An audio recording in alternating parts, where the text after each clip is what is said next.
WHO memprediksi corona sejak awal Maret, dikatakan bahwa awal April akan mencapai 1 juta di dunia ini yang terpapar virus corona. Dan akhir Juni, 2 bulan dari sekarang, akan terpapar 10 juta manusia. Ini sebuah kegilaan yang nyata. Membaca informasi ini, di sini saya terdiam lama, sangat lama. Saya berpikir, merenung, buku-buku bacaan saya 3 minggu terakhir ketika stay at home ada 8 buku. Seperti tentang the origin, asal muasal, tentang bioengineering, tentang algoritma teknologi, langsung melintas cepat di kepala saya. Kembali ke cerita dalam video sebelum ini di mana saya mengatakan global economy di reset, di restart. Siapa yang mau meriset itu semua? Siapa yang diuntungkan oleh itu semua? Maka mata saya tetap ke kelompok The Have, Bilderberg, dan orang di belakang mereka. Kita semua tahu untuk mengendalikan dunia, kita harus punya sesuatu yang didominasi. Awalnya saya pikir negara yang akan mereka mainkan. Sekarang mereka akan memainkan dengan sistem. Dunia akan diubah dengan algoritma, dengan bioteknologi, dengan rekayasa engineering teknologi, semuanya termasuk kertas, saham, surat berharga, dan mineral precious metal, semua akan diubah. Kata-kata Trump yang mengatakan kami tidak punya emas yang cukup, baru-baru ini dikutip majalah Forbes, membuat saya berpikir hal yang baru. Apa hubungannya dan apa yang akan terjadi?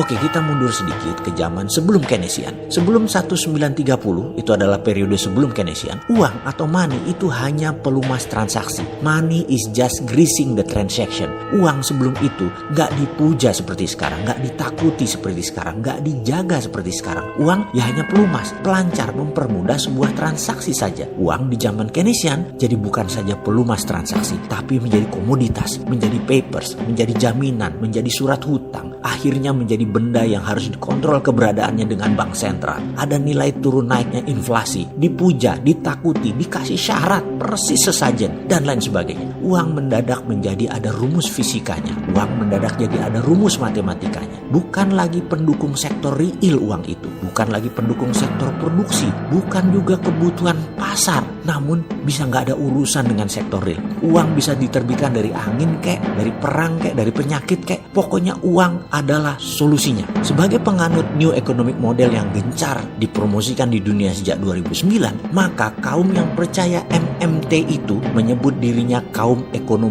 post-Keynesian atau setelah Keynesian. Di sini, ekonom post-Keynesian akan memurnikan kembali uang sebagai greasing the transaction lagi, plus underlying project. Ini penting untuk difahami. Namun, ada kelompok yang tidak ingin MMT mengambil dunia. Siapa mereka? Apakah kaum Keynesian seperti para pejabat di banyak negara, di IMF, di World Bank, termasuk di Indonesia, yang tidak ingin dikalahkan MMT? Bukan. Mereka yaitu kelompok digitalpreneur Bilderberg. Mereka anti underlying. Mereka akan menggeser dunia menjadi menggunakan algoritma. Maksudnya begini, Bitcoin, kita ambil sebuah ilustrasi. Bitcoin itu gak ada jaminan apa-apa kecuali matrik algoritma lalu diterbitkan terbatas. Hanya 21 juta satoshi. Inilah kemudian jadi otomatis bergerak berdasarkan demand supply sehingga terjadilah turun naik. Jadi ada nilai, jadi ada pertukaran. Ketika Libranya Facebook terbit pakai underlying algoritma pasar, dunia tersentak. Moneter dunia tidak setuju, banker dunia tidak setuju, bank sentral panik, dan ini membuat kesal kelompok The Have ini. Inilah mengapa sejak 2018 mereka getam-getam ingin sudah bergerak dan merekayasa tatanan dunia baru tanpa negara. Mereka shadow, mereka akan mengontrol